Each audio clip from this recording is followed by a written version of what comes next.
বন্ধুরা, তিলক তোমাকে খুন করেছে এক ডাক্তার, মানে বুঝতে পারছেন? চলুন আপনাদেরকে পুরো ডিটেলসে সবটা বলবো।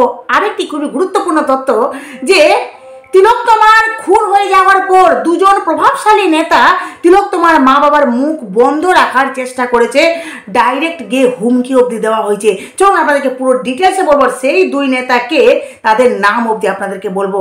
আর আজকে কোর্টে কি হলো, কোর্ট থেকে সিবিআইকে মানে একটি নির্দেশ দেওয়া হয়েছে, কঠোর একটি নির্দেশ দেওয়া হয়েছে। কি নির্দেশ দিলেন?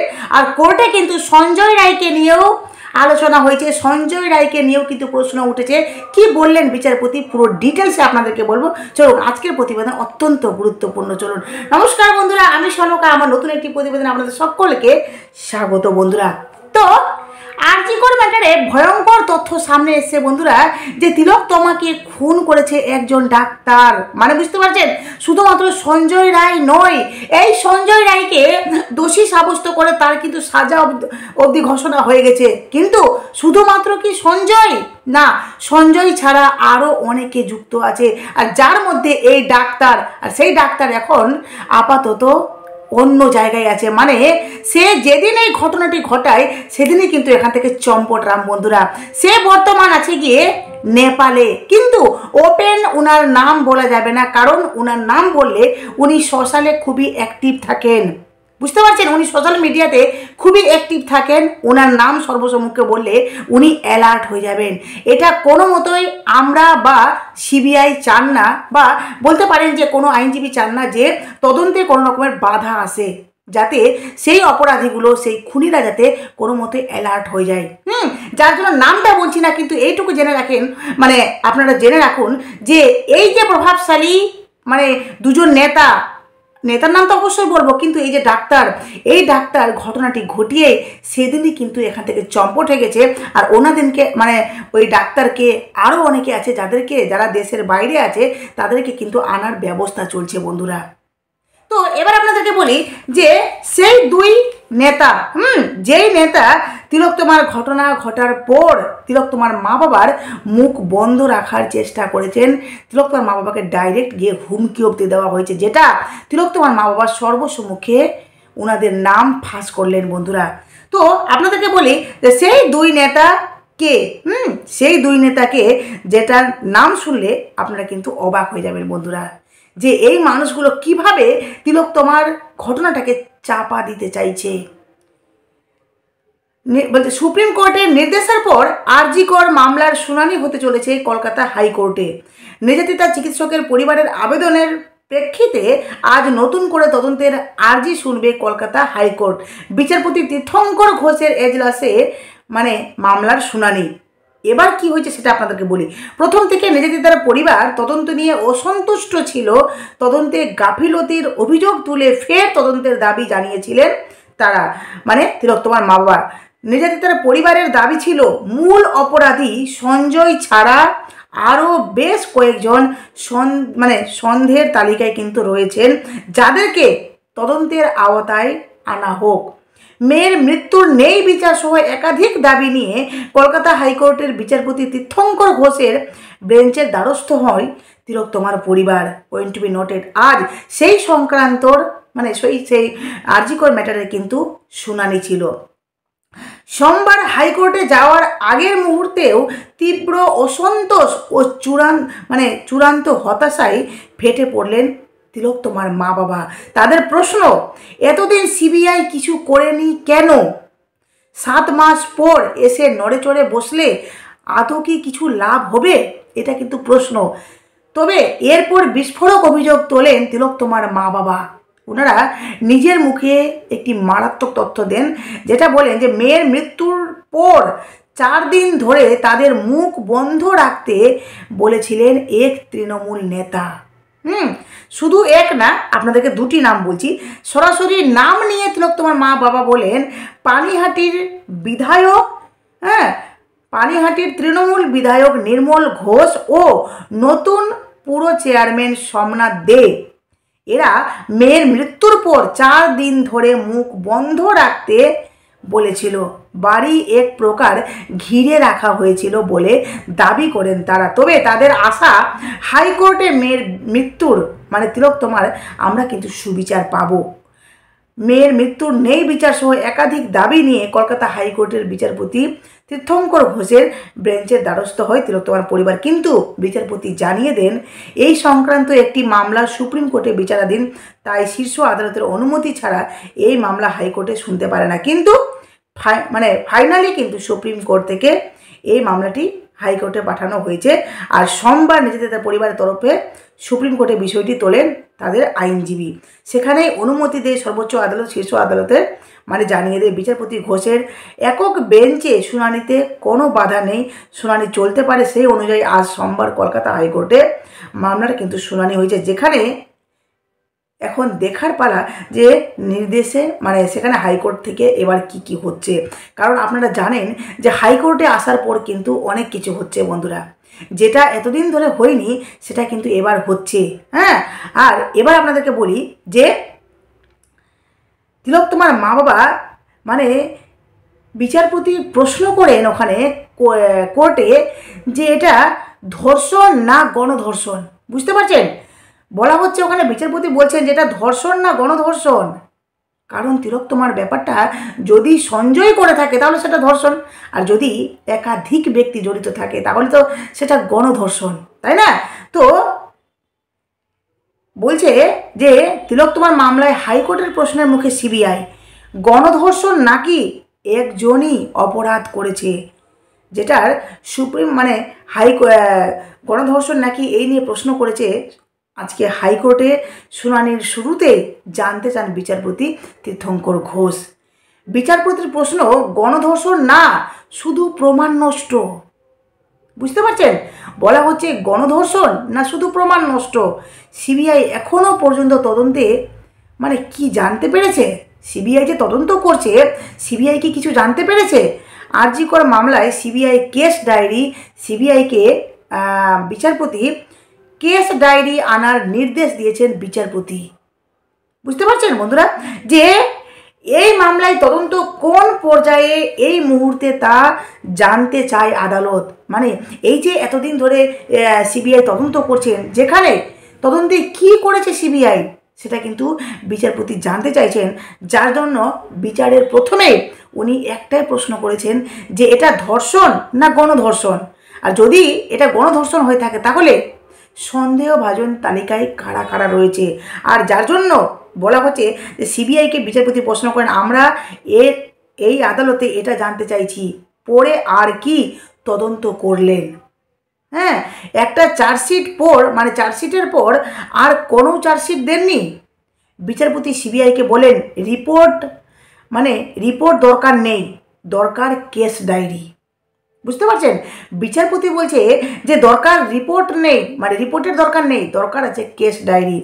বিচারপতির তাৎপর্যপূর্ণ মন্তব্য, যেহেতু এই মামলায় একজনের সাজা হয়েছে, সেখানে কোন কোন ধারায় চার্জ গঠন করা হয়েছে, সাজাপ্রাপ্ত ব্যক্তি কি একমাত্র অভিযুক্ত সঞ্জয়ের কথা বলা হয়েছে নাকি আর কেউ আছে। বুঝতে পারছেন, শুধুমাত্র কি সঞ্জয় একাই দোষী নাকি আরও কেউ ব্যক্তি জড়িত আছে। সিবিআইয়ের তরফে আইনজীবী রাজদীপ মজুমদার বলেন, আমাদের আরেকটু সময় দেওয়া হোক। সিবিআইয়ের এখনও তদন্ত কমপ্লিট হয়নি, ওনারা এখন আবার সময় চাইছেন বিচারপতির কাছে। তখন বিচারপতির প্রশ্ন করেন, সব অফিসাররা তৈরি থাকলে আবার কি সমস্যা আপনাদের? বিচারপতি উল্টা ওনাদেরকে প্রশ্ন করেন যে সব অফিসাররা রেডি থাকলে তাহলে আপনাদের সমস্যা কি? এর মাঝে সওয়াল করেন লিগাল এডের সঞ্জয়ের আইনজীবী কৌশিক গুপ্ত। তিনি বলেন, যাকে দোষী করা হলো তাকে বলতে দিতে হবে। বুঝতে পারছেন, সঞ্জয়ের কথা বলছে, যার এই কেসের জন্য একমাত্র অপরাধী সঞ্জয় রায়কে চার্জশিটে উল্লেখ করা হয়েছে, তার ভিত্তিতে তার সাজা অবধি ঘোষণা হয়ে গেছে। তাহলে সঞ্জয়ের এই যে গণধর্ষণ ম্যাটারটা উঠছে, তাহলে সঞ্জয়কে বলতে দেওয়ার সুযোগ দেওয়া হোক। রাজ্যের তরফে আইনজীবী কল্যাণ বন্দ্যোপাধ্যায় জানিয়ে দেন, নতুন কোনো তদন্তের রাজ্যের আপত্তি নেই। আরজি কর ম্যাটারে এই যে বলা হচ্ছে নতুন করে তদন্ত করা হোক।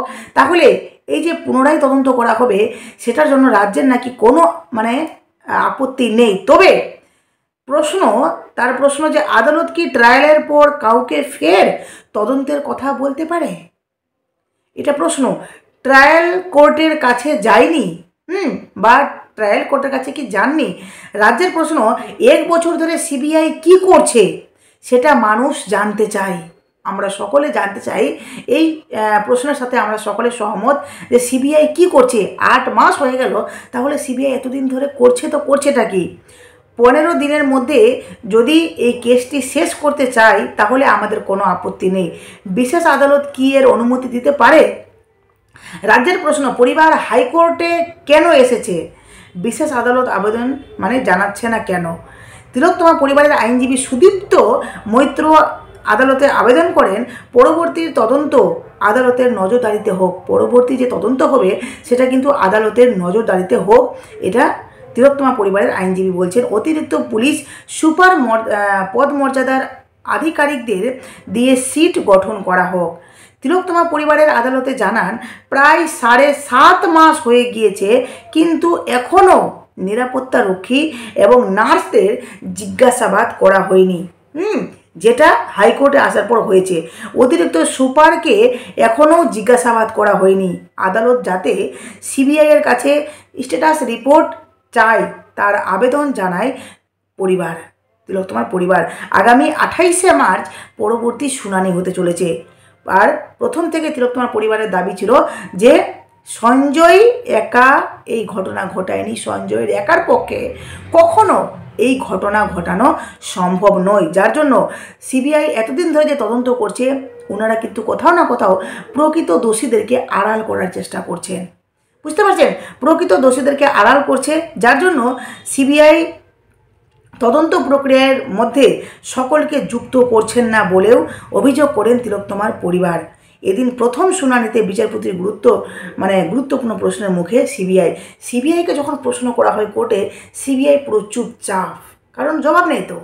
সিবিআই পুরো চুপচাপ যে আপনারা এতদিন ধরে তদন্ত করলেন, কি করলেন? এটা কি ধর্ষণ না গণধর্ষণ? আর যদি গণধর্ষণ তাহলে একজনকে কি করে সাজা ঘোষণা করা হলো? বুঝতে পারছেন? তার পরিপ্রেক্ষিতে সঞ্জয়ের আইনজীবী বলে যে তাহলে সঞ্জয়কে বলতে দেওয়ার সুযোগ করে দেওয়া হোক, বা সঞ্জয় বলুক, কারণ সঞ্জয়ের কথাটাও কিন্তু শুনতে হবে যে সঞ্জয় কি বলতে চায়। কারণ সঞ্জয় বারবার বলছিল যে আমাকেও কিছু বলতে দেওয়া হোক, আমি কিছু বলতে চাই। মনে পড়ছে বন্ধুরা, পিজন ভ্যান থেকে সঞ্জয় চিৎকার করে বলেছিল যে আমার পিছনে সাজিশ করা হয়েছে, যেখানে 2জন ব্যক্তির নামও অবধি নেওয়া হয়েছিল। সেই সাজিশ সত্যি কি সাজিশ? এখন তো অনেকটাই আমরা সিউরিটি হচ্ছি যে সেটা সত্যি সাজিশ, তাই না? যাই হোক, আগামীতে কী হচ্ছে অবশ্যই আপনাদেরকে বলবো। আর এবার আপনাদেরকে বলি যে এই যে সঞ্জয়কে নিয়ে যে এত প্রশ্ন উঠছে, আদালতে সঞ্জয়ের জন্য যে এত কথা বলা হচ্ছে, যেখানে বলা হচ্ছে যে এই যে সঞ্জয় যে অভিযুক্ত, আরজিকর মামলায় আজ তদন্ত তাৎপর্যপূর্ণ মন্তব্য করে জাস্টিস ঘোষ তীর্থঙ্কর ঘোষ জানতে চান, যেহেতু এই মামলায় একজনের সাজা হয়েছে, সেখানে কোন কোন ধারায় চার্জ গঠন করা হয়েছে? সাজাপ্রাপ্ত ব্যক্তি কি একমাত্র অভিযুক্ত নাকি আর কেউ আছে? তখন সিবিআইয়ের আইনজীবী রাজদীপ মজুমদার আরও কিছু সময় চেয়ে নেন, যেটা আপনাদেরকে বললাম। বন্ধুরা, আরেকটি কথা আপনাদেরকে বলি যে তিলোত্তমার মা বাবা কিন্তু কোর্টে মারাত্মক একটি তথ্য দিয়েছেন। কোর্টে ওনারা কিন্তু বলতে পারেন যে বোমা ফাটালেন। ওনারা বললেন যে আরজিকর ধর্ষণ খুন কাণ্ডে সিবিআই তদন্ত নিয়ে, যেটা আপনাদেরকে বারবার বলছি, যে অসন্তোষ প্রকাশ করেছেন তিলোত্তমার মা বাবা, কিন্তু সেই কারণে আরও তদন্ত চান তারা। এদিন শুনানির শেষে আজকে তিলোত্তমার মা বাবা বলেন যে এখনও আমাদের 54টি প্রশ্নের উত্তর অধরা। বুঝতে পারছেন? তার জবাব আমরা পেতে চাই। আদালত কিভাবে সেই প্রশ্নের জবাব দেবে সেটা কিন্তু আদালতকেই ভাবতে হবে, আদালতকে চিন্তাভাবনা করতে হবে। বিচারপতি আজ যে কথা বলেছেন তাতে বোঝাই গিয়েছে যে তিনি ভাবনা চিন্তা শুরু করে দিয়েছেন।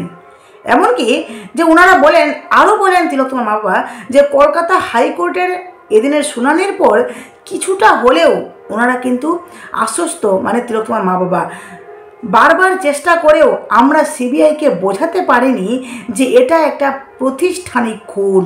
মানে বুঝতে পারছেন, এটা প্রি প্ল্যানিং খুন, এটা ধর্ষণের মোটিভ ছিল না। মানে তিলোত্তমাকে ধর্ষণটা কিন্তু খুন করে দেওয়ার পর করা হয়েছে, যাতে খুনটাকে আড়াল করা হয়, বুঝতে পারছেন। যার জন্য তিলোত্তমার মা বাবা এই কথাটি আজকে কোর্টে সর্বসম্মুখে বলেছেন যে বারবার চেষ্টা করেও আমরা সিবিআইকে বোঝাতে পারিনি যে এটা প্রাতিষ্ঠানিক খুন, এটা ধর্ষণের মোটিভ ছিল না, খুন করাই ছিল তাদের মেন উদ্দেশ্য। হাসপাতালে জাল ওষুধের দুর্নীতি সে জেনে ফেলেছিল, এত রোগীর মৃত্যুর প্রতিবাদ জানিয়েছিল তিলোত্তমা। ভাবতে পারছেন, তিলোত্তমা রোগীদের মৃত্যুর কারণ জানতে পেরেছিল, সেই ভেজাল ওষুধ বা সেই দুর্নীতির কারণ। যার জন্য দুর্নীতির কথায় প্রতিবাদ করতে গিয়ে বা সেই রোগীর মৃত্যুর জন্য তিলোত্তমা প্রতিবাদ করতে গেছিল, তো সেই কারণে তাকে খুন করা হয়েছে। এটা সিবিআইকে বারবার বলা সত্ত্বেও তদন্তের অধীনে আনেননি সিবিআই। এবার হয়তো সিবিআই নড়ে চড়ে বসবে, যেটা তিলোত্তমার মা বাবা কিন্তু মনে করছেন। তবে আজকের শুনানির পর সিবিআই সত্যি নড়ে চড়ে বসবে এই আশা করলেও রাজ্য সরকার ভূমিকা নিয়ে অসন্তোষ প্রকাশ করেছেন তিলোত্তমার মা বাবা। নির্যাতিতার বাবা বলেন, রাজ্য সরকার একদিকে বলছে ফের তদন্ত মানে হোক, এটাতে আমাদের কোনো আপত্তি নেই, কিন্তু আবার অন্যদিকে আইনের দিক থেকে বাধা দেখাচ্ছে। তারা যে ঠিক কী কথা বলতে চাইছে সেটা স্পষ্ট করে বলছে না। সেই 9 তারিখ থেকে রাজ্য সরকারের যে চরিত্রটা আমরা দেখে আসছি সেটা এখানেও তুলে ধরলেন তিলোত্তমার মা বাবা। তিলোত্তমার পরিবারের আইনজীবী শামীম আহমেদের গলাতেও শোনা গিয়েছে একই সুর। তিনি দাবি করেন রাজ্য সরকার আসলে চাইছে না তদন্ত হোক, সেই কারণে তারা বলছে ফের তদন্ত হলে তাদের কোনো অসুবিধা নেই, কিন্তু আইনের অসুবিধা আছে। মানে কিন্তু বলছে যে আইনের অসুবিধা আছে। তাহলে এই যে কথা বলার মাধ্যমে এটা ক্লিয়ার হয়ে যাচ্ছে যে ওনারা চান না যে মানে আরজিকর ম্যাটারটা আবার তদন্ত হোক, পুনরায় তদন্ত হোক। যার জন্য রাজ্য এই মামলার ইতি চাইছে, বিচার নয়। সিবিআইয়ের কাছে আদালত জানতে চাইছে যে ইস্যুগুলো উঠে এসেছে গণধর্ষণের অভিযোগ সহ, সেগুলি তদন্ত করে খতিয়ে দেখা হয়েছে কি না। এবার সিবিআইকে কিন্তু চরম চাপ দেওয়া হয়েছে কোর্ট থেকে, যার জন্য সিবিআই আবার তদন্ত শুরু করবে একদম দ্রুত গতিতে বন্ধুরা। আর যা যা আপনাদেরকে বললাম প্রত্যেকটি কথা সত্য, জাস্ট চ্যানেলে নজর রাখুন, প্রত্যেকটি তথ্য আপনাদেরকে একদম সত্য তথ্য আপনাদের কাছে তুলে দেবো বন্ধুরা। তো পরবর্তী কী হচ্ছে শুনানিতে অবশ্যই আপনাদেরকে বলবো, আর বাকি আরও কোনো তথ্য পেলে অবশ্যই আপনাদেরকে দেবো।